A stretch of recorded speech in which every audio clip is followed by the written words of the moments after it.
He has a list of things to do. He has to go to the bank.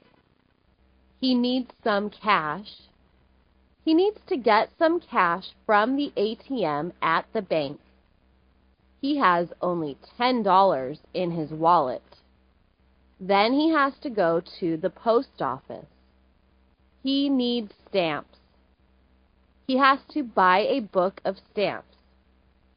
There are 20 stamps in each book. A book costs $8.40. Then he needs to go to the DMV. He needs to get a new driver's license. His old license will expire in a month. He needs to get a new photo too.